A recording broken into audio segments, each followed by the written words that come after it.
Welcome back, friends. LostScarf here. No opener because let's just get into this thing because this is the second shop. This is the second one. First one, I'm like, all right, that's pretty good, but it got rambly, and I should correct some things. And here we are with hopefully a shorter version of what I just did, because vlogs can take a while to make because I can do so many takes.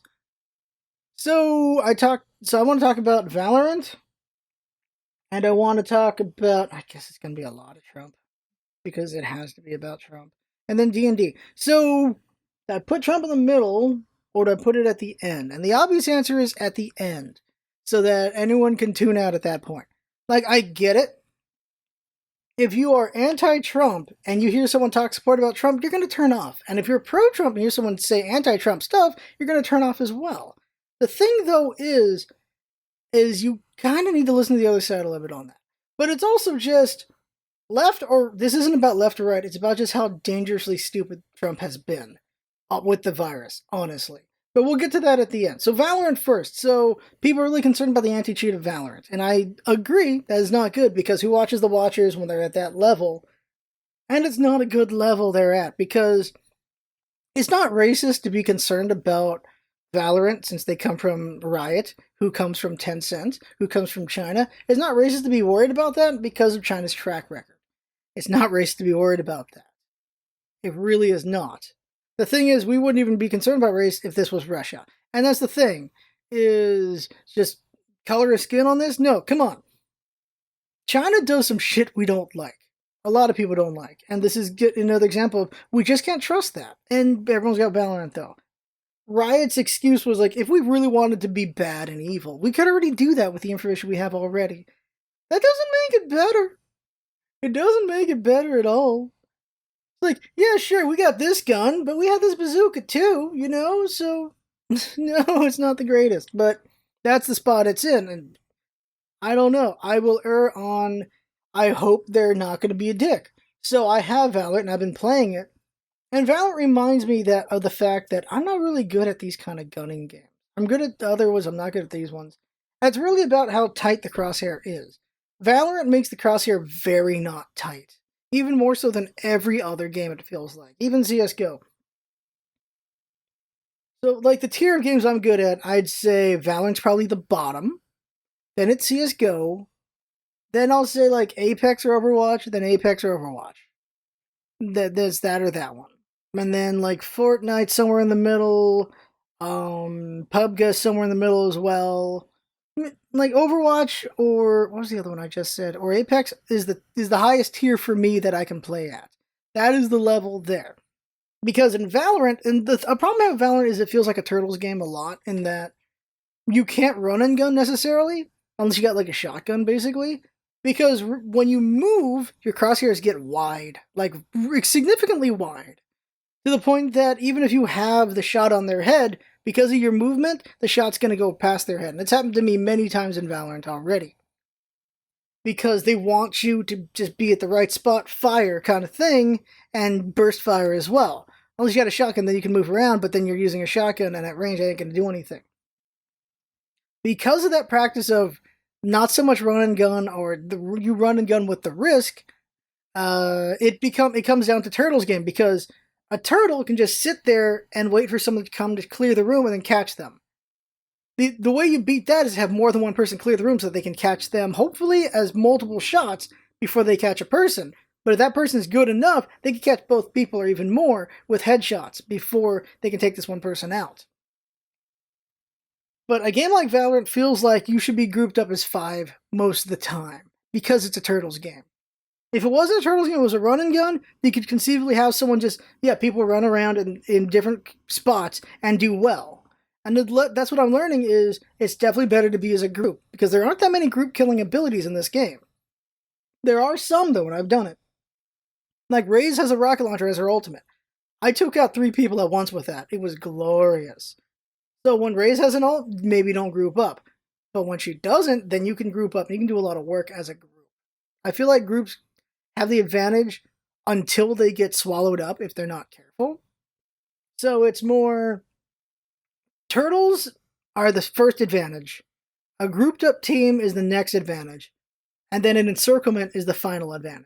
So defense feels like it has more of an advantage in that way. Especially because offense has to plant something, so they have to go somewhere. So it does feel like defense has the advantage in this game. It really does. At least if you play it right. And in theory and fundamentals of just positioning and everything, I think I'm really good on all that, and using powers, I'm really good. But the gunplay itself, I'm abysmal at. So I'm never going to be good at Valorant. I enjoy it a lot, but I'm never going to be good at it. That is for sure. Overwatch and Apex, I can do a lot better. The bullet spread is not as bad in Apex, for damn sure. I can just be more and more effective in that game. And then Overwatch, well, you don't have that. You have characters who need to be accurate, and you have characters who don't need to be accurate at all. So you can do a lot of work there. Like another example is like Widowmaker. You can move, boom, it just hits them, they're dead, you win. You can do that with Widowmaker. Go back over here with Valorant, you can't do that with Valorant. You can't just move and snipe. You can't do that. You have to move, stop, and snipe.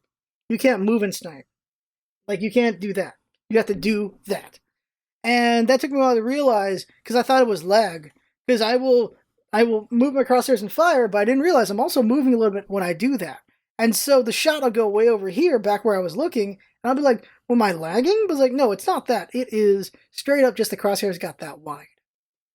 So that is a lesson to learn, is you just got to be still more, especially as a sniper, which is dangerous. But that is the give and take, obviously, of that. But that's why I'll be never good at that. I'll be better at things like Overwatch and such.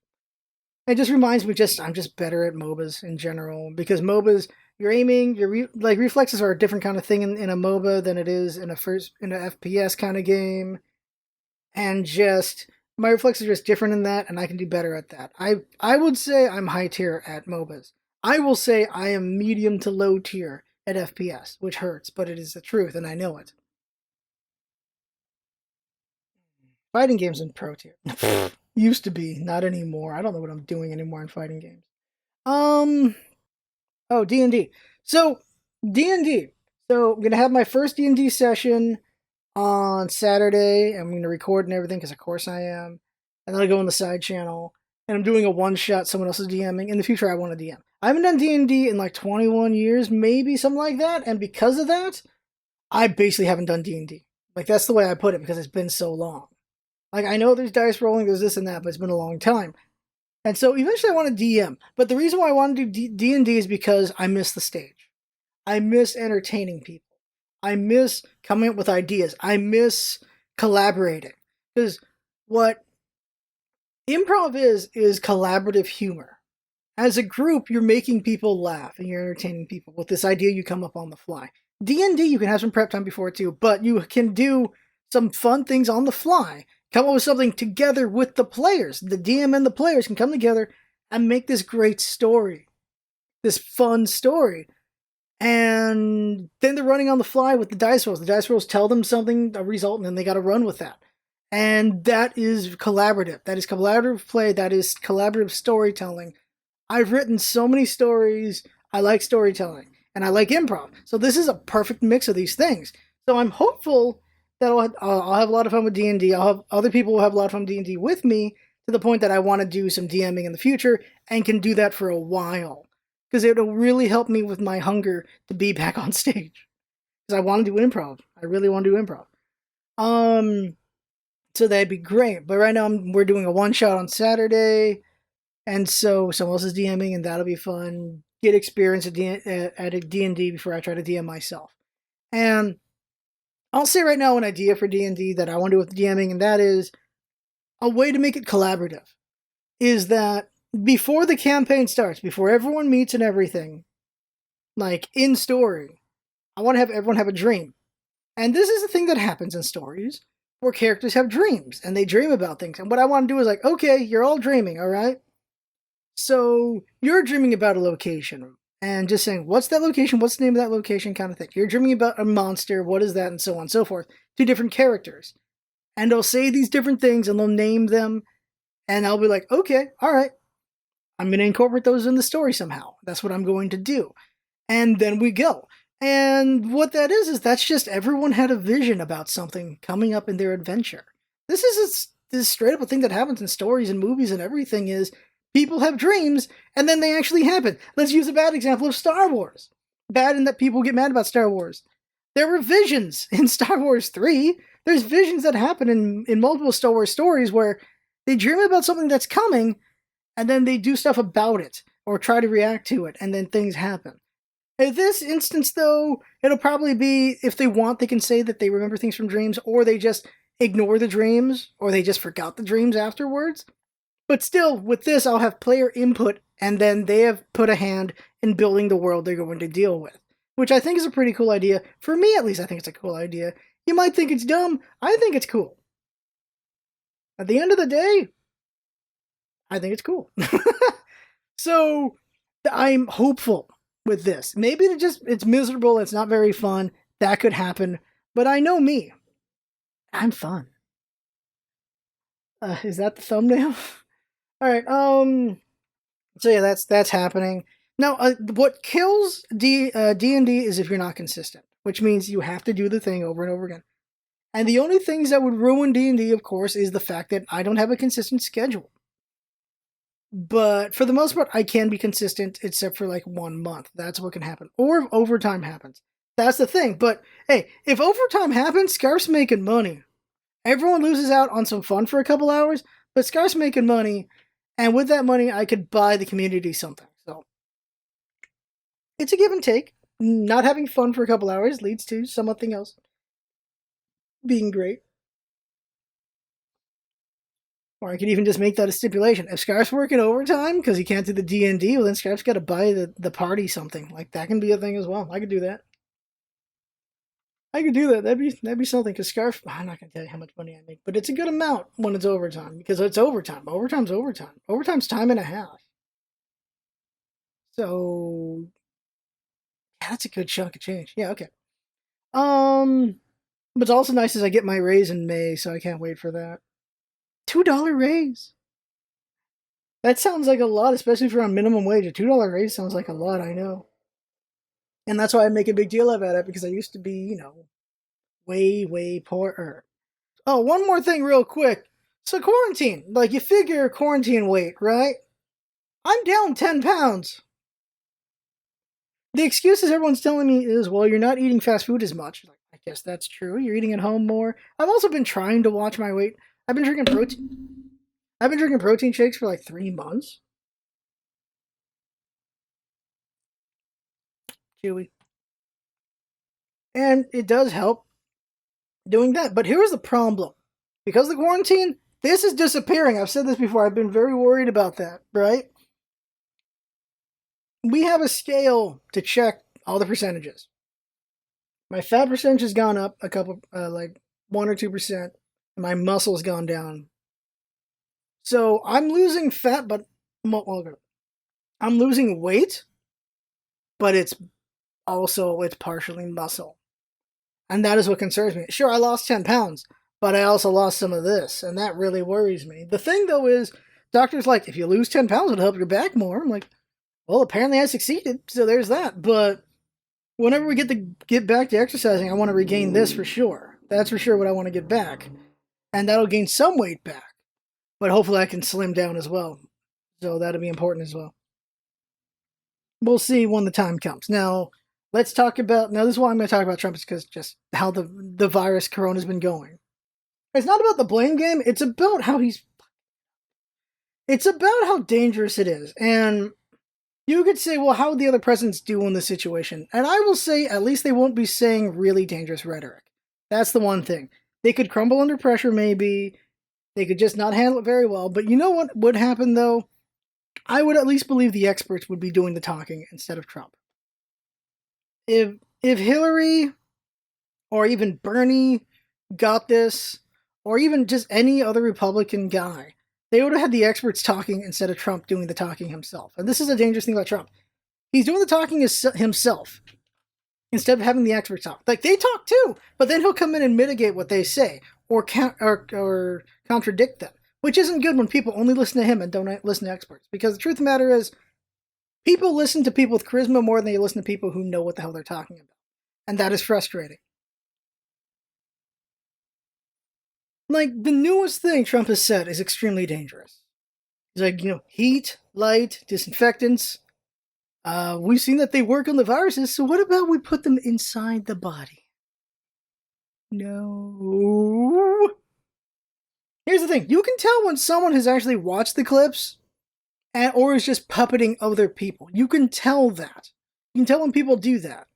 And so because of that, I make it a point to actually watch the clips. As frustrating as it is to watch them, I watch the clips. And I watch around them so I can get more context. And the thing is, it's not out of context. Even with context, it's just, what the fudge is he saying this for? Trump's like, yeah, so heat, light, disinfectants, all that stuff, that works out. It kills the virus, right?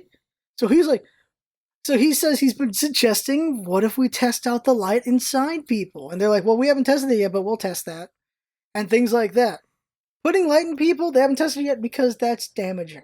Putting disinfectants into people is they haven't tested that because it's damaging. Here's the thing. Let's talk about each one. Let's go with light first. Do you know what your skin's about? Do you know what melanin's about? White people know what melanin is, but your skin is here to defend against the light. And also against just minor damage. Like I'm scratching right here. If I didn't have the skin, I could do real damage under the skin. Your skin is here to protect you from multiple things. The light is one. Why do you tan?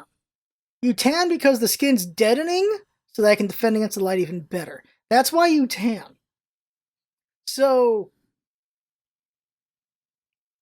getting beneath this layer is going to damage everything beneath this layer. Light damage, the light is radiation. The sunlight is radiation. This protects from certain levels of radiation. Not all of them, just some. It's either the alpha or the gamma. It's one way or the other. Alpha, beta, gamma. This defends against one, not so good against the next one, and doesn't do crap about the last one. I can't remember the order right now. I'm not going to look it up. I don't want to do a third take. But still, just general, there are 3 gammas, and we can protect against one for the most part, and the other ones we can't protect at all. This skin is defensive against a lot of things. Light is radiation. It defends against that radiation. You want to put the radiation inside, Mr. Trump? No, that's bad. That's very bad. He even dropped UV light. UV light is dangerous inside and out. You don't want UV light on you. We use disinfectant. One of the disinfectants we use in water purification, water treatment, is UV light. UV light kills. UV light is dangerous. Now, the way it works against viruses and bacteria and all that stuff is it basically neuters them where they can't reproduce. But for us, it'll just damage our DNA, and that's not good. It'll damage our cells, and that's not good. Putting it inside would be very bad. Back when I was in neuroscience, we would sterilize our tools with UV light, and when you put that stuff in the UV light, you leave the room. Nobody's in the room when that's going, and it's on a timer. You wait for the timer to end, boom, it's done, you get your stuff back. You're not in that room during the UV. It's not safe for you. Not at all. Let's talk about heat. Now, the problem with heat is, yeah, it can work on some viruses and everything, but are you telling me that no country is in their summer heat right now that has the virus? Are you telling me that? Are you really trying to tell me that? Are you? No? I can guarantee you right now there are countries that are burning and they're bad in the virus. That's not good. That's not good at all. There are desert countries with this. That ain't... Come on. So, ain't gonna work. And then heat on the inside, what you gonna do? What you gonna do? Our body heat's pretty dang good. If it's beating that, well, then there's nothing we can do about that. There are organisms that can survive in extreme heat. Now, here's the thing about polymerase chain reaction. That's PCR. PCR comes from a bacteria that was in, I'm going to say like a hot spring. It's something like that, or it's very hot, boiling hot water. Extreme heat, like lava level heat, just extremely hot stuff. They found this stuff like, wow, it's really resistant to heat. This is kind of crazy. Harry Mullis sees it. He gets the DNA polymerase out of it, and he uses that for PCR, polymerase chain reaction. And this is, well, everything with the cold shock and all that stuff. You can look that one up. There's videos that are very good about how PCR works. But that's how we had the PCR test, is from this extremely resistant bacteria.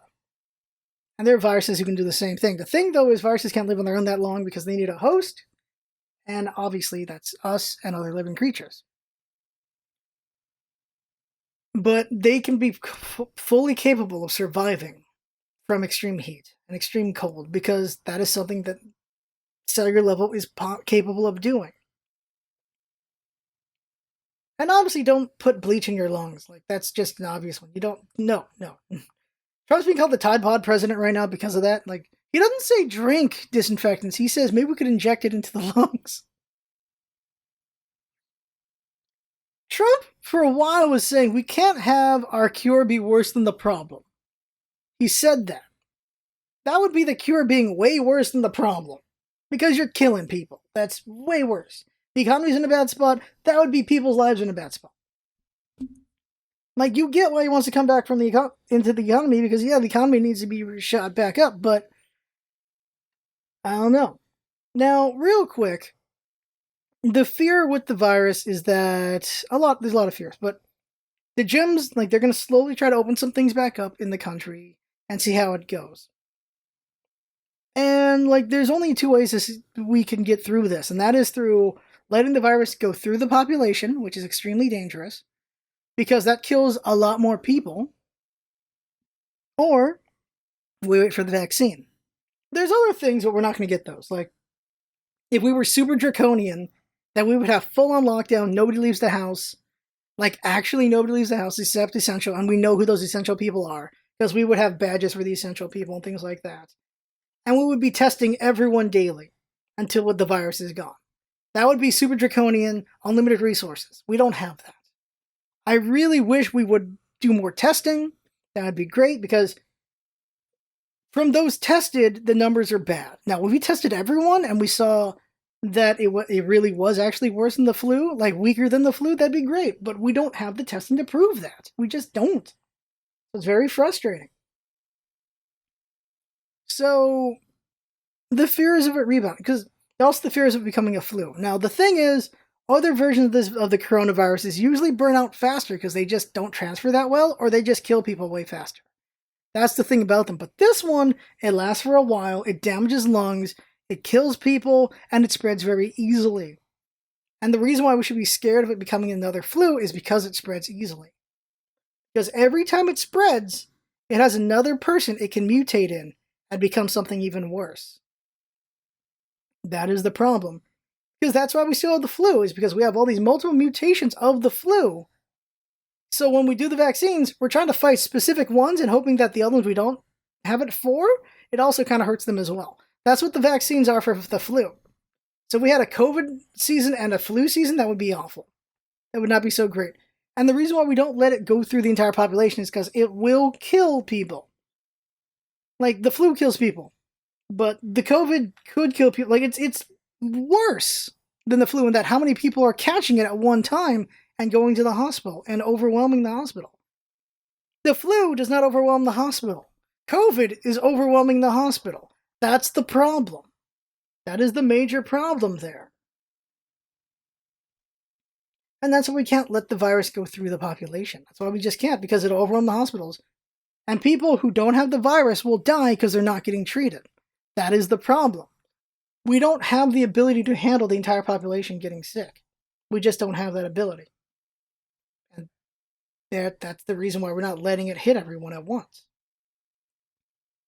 And then the fear is that the vaccine's not even going to be enough because it could be the flu season again. That is also a fear. What would make me comfortable? What would make me comfortable is if I already got it, or if there's a vaccine. Until one of those two things happens, I will be in fear of it. That is for sure. Because, well, even if I already got it, I should be a little worried anyway, because there's always a chance of resurgence. Because we don't get the flu only once now, do we? We get the flu multiple times. We don't know if you could get COVID again and again. In theory, you shouldn't unless a mutation hits you. That's the thing, a mutation could hit you. Because that is how we track. So, to Trump's credit is when he banned travel from China, that was the right move. People called it racist, but it's not racist. It is the right move because that's where the source is. It doesn't matter if it was China, if it was Russia, if it was whatever country is the origin of it, you should cut off travel from there. That is the simple thing. Not racism. It's not at all. It's just a smart move. The racist thing would call it the Chinese flu. That's racist as hell. Why is that racist? Because that's not the correct way to name it. It would be called the Wuhan virus, not the Chinese virus. It should be called the Wuhan virus, because that's the correct naming. Why is there not a 1 through 18 coronavirus? Because that's not how the naming works. It means 2019, not the 19th one. But here's the thing that got tracked was New York got the virus from Europe, not from China. It makes sense. They're closer to there, I suppose. And also because it spread over there. And you might be wondering, how can they track that? Well, I just said there's mutations. That's how they can track that. Mutations can be tracked. Versions of things can be tracked. We know different versions of viruses exist. I'll go for a thing I know better. HIV/AIDS. There are more than one version of HIV. And you can track that through their mutation lineage, basically. You can track where these different ones popped up from these different areas. Like, it's tree branches spreading. You had the one HIV, and it spread out. That's what happened. And it's the same thing that happens with any virus or any disease. It can mutate and become a worse thing and become different versions of the same thing. And that's what happened with HIV. That's what happens with the flu. That's what happens with a lot of things. And the fear is that COVID could do the same thing. And it mutates as it goes, because of course it does. So from China to South Korea to Taiwan, there's going to be mutations happening there, but they might not be enough to make them significantly different from the original one. And the same thing goes for the virus hitting New York. It might not be significantly different from China's virus, but it traveled through Europe to get there. And so all these different mutation steps from between China and the US, we can track that it's hitting these European countries before it got here. And that's why we got it from Europe. That's why when Trump was like, okay, we're going to cut off the EU but not the UK, when he did that side of the travel ban, doesn't make any sense, because the EU and the UK can actually meet and then it goes over. Like, are you kidding me? So when he went for the EU, it should have been just all of that. Also the UK. It should be banning from all that. And then Africa didn't have it yet. And then once Africa started hitting, you had the ban there. You just have to ban travel from everywhere as it spreads. Or just completely cut off. Some countries did that, where like completely cut off, no one can get here. Hawaii is like that. Nobody can get in and out of Hawaii right now. That's the right way to do it. You just lock down. Don't allow any travel. You will unfortunately strand some citizens in other countries, but you gotta do that so that you don't let it seed and get worse. And we let it seed and get worse. That's unfortunate. Like, for me, the moment one case hit San Diego was when I locked down. Before anyone said it's time to lock down, I'm like, yeah, I'm done. I'm done. Stop going to the gym. Just stop going to things. Luckily, my improv stuff was done for the time being. So, because I had my shift was changed. So, I just straight up locked down.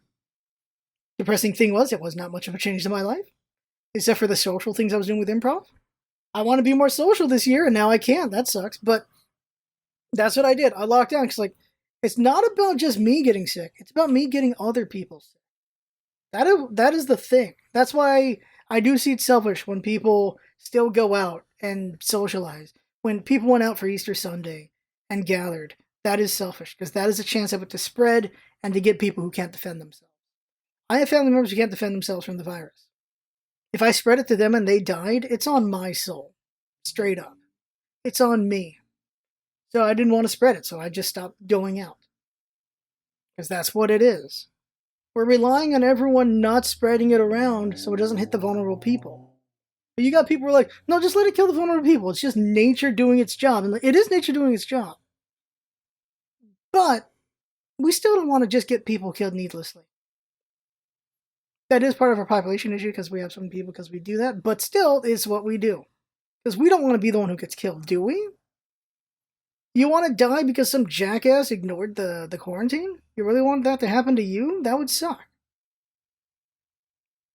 People talk about being Christian. How about you do unto others as you would like done unto you? And I would like not to have the virus given to me. So I'm not going to give it to other people. How about that? I just feel like anyone else would have the experts on camera more than they would have themselves on camera. Or they would go equal at least. But Trump has been on camera so much, and he's been downplaying the virus so much, no matter what the number of people who die is, he's gonna just be like, see? Not so bad, not so bad. And yeah, the fear of resurgence is there until we get a vaccine, because we never know. You never know. There could be enough people still having it that when we all gather together again, bam, it spreads again, and then we have a second round.